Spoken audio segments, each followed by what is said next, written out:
Hi friends, మీరందరూ ఎలాగున్నారు? మేము 3 రోజుల నుంచి వీడియో పెట్టలేకపోయినాము. ఈరోజు చికెన్ బిర్యానీ చేసుకుంటున్నాం. చేసుకునే విధానం ఏమేమి వేయాలో పదార్థాలు చూడండి. కారం, పచ్చికారం, కొత్తిమీర, పెరుగు, ఉప్పు సరిపోయేంత, పసుపు, పుదీనా, అల్లం వెల్లిపాయ పేస్టు, వేయించిన ఉల్లిపాయలండి. ఇవన్నీ మసాలాలు చికెన్కి వేసినామండి. చికెన్కి అన్నీ పట్టించే వాళ్ళకి 1 గంట సేపు నానాలి. మసాలాలు, పెరుగు అన్నీ వేసి కలిపి పెట్టుకున్నాం. 1 గంట నానిందండి. నానిన తర్వాత మేము ఇప్పుడు ఉడికించి పెట్టుకోవాలని అందులో ఏమేమి వేయాలో ఉడికించి పెట్టుకోనికి పొయ్యి మీద పెట్టినామండి. ఏం మసాలా వేయాలో వేసి చూపిస్తున్నాం. ఇందులో మసాలాలు ఏమేమి కావాలో ఈ అన్నంలో వేసుకుంటున్నాం. అన్నం ఉడికిన తర్వాత మళ్ళీ మసాలా కలుపుకుంటాం. అప్పటిదాకా చికెన్ మంచిగా నానుతుందండి. ఆకు, లవంగాలు, ఇలాచీలు, సాజీరా, చెక్క అన్నీ అన్నంలో వేసుకున్నామండి. అన్నము ఉడికిందండి. ఇట్లా సగం ఉడకాలి. ఉడకంగానే ఉంచుకోవాలి. అప్పుడే బిర్యానీ మంచిగా అవుతుందండి. హాయ్ ఫ్రెండ్స్, అన్నం ఉడికిందండి. ఇప్పుడు మేము చికెన్ కలిపి పెట్టుకున్నాం కదా, కలిపి పెట్టుకున్న చికెన్లో అన్నం వేసుకుంటున్నాం. 1 వరుస అన్నం వేసుకుంటాము. అన్నం వేసుకున్న తర్వాత పుదీనా, కొత్తిమీర, ఉల్లిగడ్డ వేయించిన ఉల్లిపాయలు అన్నీ ఒక్కొక్క వరుస వేసుకుంటామండి.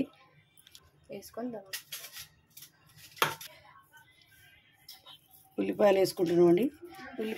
ఉల్లిపాయలు, కొత్తిమీర, పుదీనా అన్నీ వేసుకుంటున్నామండి. అన్నం వేసుకుంటున్నామండి. పుదీనా, కొత్తిమీర అన్నీ వేసుకున్నాం కదా, మళ్ళీ 1 వరుస అన్నం వేసుకుంటున్నాం. అన్నం దమ్ముకు పెడతామండి. ఇప్పుడు అన్నీ వేసుకున్నాము. దమ్ము పెడతాము. కొంచెం బిర్యానీ డెకరేట్ చేసుకున్నామండి. ఇప్పుడు దమ్ముకు పెడతాము. కావాల్సింది నెయ్యి వేసుకుంటున్నామండి. సరిపోయేంత నెయ్యి వేసుకుంటున్నాం. కలర్ వేసుకుంటున్నామండి. కొంచెం కలర్ రానికి, కొంచెం కలర్ మంచిగా వస్తుందని దమ్ పెట్టడానికి పిండి విసికి పెట్టుకున్నామండి. దీనికి దమ్ముకు పెట్టడానికి దీని చుట్టూరుగా పెడితే గాడుపు వెళ్ళదు. మంచిగా బిర్యానీ మంచిగా గాడుపు వెళ్ళకుండా బాగా అవుతుందండి. చుట్టూరుగా పెట్టుకొని మీద మూత పెట్టుకొని దమ్ముకు పెట్టుకుంటాం. ఇట్లా పిండి పెట్టుకున్నామండి. భగవానుకు చుట్టూరుగా పిండి పెట్టుకుంటే దమ్ వెళ్ళది. ఇప్పుడు మూత పెట్టి దమ్ వెళ్ళకుంటే పెడతామండి. ఇప్పుడు దమ్ము పెట్టుకున్నామండి. 15 నిమిషాలు పెద్దగా పెడతామంట. 15 నిమిషాల తర్వాత సిమ్లో పెడతాము.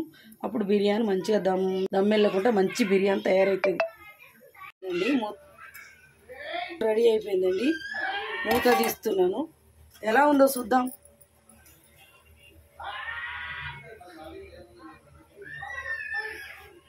చాలా బాగా అయిందండి. పీసులు ఎలా ఉడికినాయి, ముక్కలు మంచిగా ఉడికినాయండి. తీసి చూస్తున్నాం, బాగా ఉడికింది. బిర్యానీ చాలా బాగా తయారైందండి. మీరు కూడా సింపుల్ ఇలా తయారు చేసుకోండి. సింపుల్గా మేము ఇలా చేసుకున్నాం. చాలా చాలా బాగుంది. మీరు కూడా ఇలా ట్రై చేసి మాకు కామెంట్ చేయండి చికెన్ ఎలా ఉందో.